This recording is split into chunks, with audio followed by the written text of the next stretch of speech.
Hello, everybody. I am excited to be here, and I have so many things to say on this topic, but I am going to be brief and leave things for the imagination because I want everybody here to start brainstorming in their minds what they'd like to do. So let's get started. The first question is if you could put in the chat, what country would you like to one day work in using your Japanese language and or cultural skills? Ooh, I see some. Oh, look at all these answers. USA, Canada, Taiwan, Japan, China. Oh my goodness.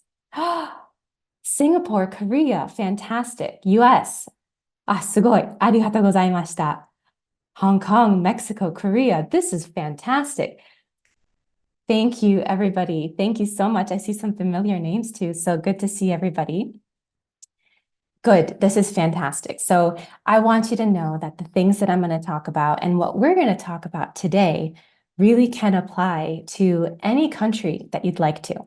Of course, some of the things that we'll be talking about might be US-centric or maybe even Japan-centric, but I want you to be able to envision doing this in any country. So next slide, please.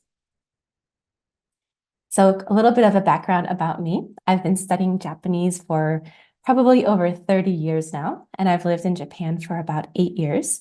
I also used Japanese in all my careers. So they were in Japan, Poland, Italy, and the US in Michigan. I was in the music industry in Japan. Then I was in the electronics industry in Poland. I did freelance interpreting and translating in Poland and Italy, as well as the automotive industry in Michigan. I now run my company called Ikigai Connections, and it turns 6 next month.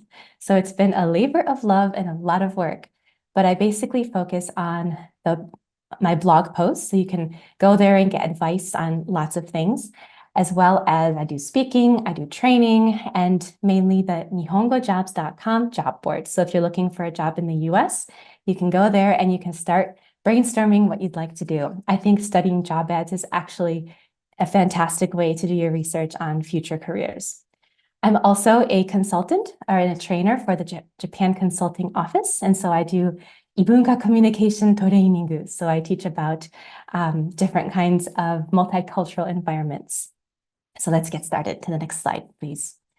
I'm sure most of you have heard the word Ikigai. It's become very famous, and you've seen these 4 circles. This on the left, what you see with what you love, what the world needs, what you're good at, and what you can be paid for is really a Western definition of Ikigai. When you talk to people from Japan, it's not like this per se. There's a whole other conversation we can go into, but I like the word Ikigai because I like to talk about having a career Ikigai. If you can take your knowledge of Japan, your interests and your skills, and you put them in a career, I think it just makes life a lot more interesting if you can actually enjoy what you're doing. So this is why I believe the word Ikigai is important, and I've used it in my business. Next slide, please.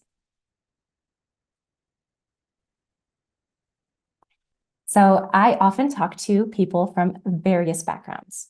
There are students, whether in high school or in college or graduate school or even self-study. Teachers, so that they understand the economical importance of teaching, of having their students learning Japanese. Parents also, because I want parents to understand that learning Japanese isn't necessarily just a hobby or an expensive elective to take in college. I think it's very important. And if it weren't for my parents who are supportive, I'm not sure I would have actually gone to Japan for the first time when I was 17 years old. I speak with participants, current and past, on the JET program, the MEX program, and various other study abroad programs.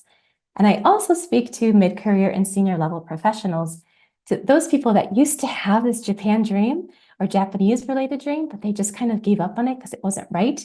Now there's a lot of people that are reminding themselves that they actually liked it, and there's lots of opportunities out there, in my opinion. All right, next slide, please. So a lot of people are saying, what do you mean Japanese jobs? Can you actually do something with this? And I say absolutely yes. If you are wanting to work and be involved in the global economy, this means that you are interacting with Japan in many ways. You can do it in language support. You can also do it with cultural knowledge. it's very important to know the cultural aspects as well. So people often think, oh, I have to be fluent, which is my next slide. But cultural information is also just as important to know how meetings are run, how businesses are conducted, and the faux pas that you shouldn't be doing. And I often use the word kakehashi, which means bridge in Japanese, that we are the glue that binds two cultures together. Next slide, please. So I would like, if you are interested in a Japanese-related job in any country, I want you to do your research. Look at job boards, whether it's nihongojobs.com or go to Indeed, go to LinkedIn. I want you to connect with recruiters. Or if you are working at a current company, and if there's some kind of connection with Japan, maybe people can't read your mind and know that you actually speak Japanese or love Japan or want to do something with it. So there's lots of ideas that you can do at your current company. And then networking, whether it's a Japan-American Society, consulates, Japan Business Society, schools. Even if there's nothing local to you, you can still go online. There is a plethora of information. And actually, I highly, highly recommend the U.S.-Japan Bridging Foundation did a webinar series on Japan and U.S.-Japan careers during the pandemic. So I know that they'll be added into the chat sometime, but definitely check those out. There's a bunch of webinars and you will get great information, including on networking. Next slide, please. So the big question, and I'm sure this will probably come up in the Q&A, but do I have to be fluent? And if you know me, you know I am extremely passionate about this topic because I think it's very misused. I think fluent is a difficult word to describe when using Japanese language. There's many different levels of that basic, intermediate, advanced, native.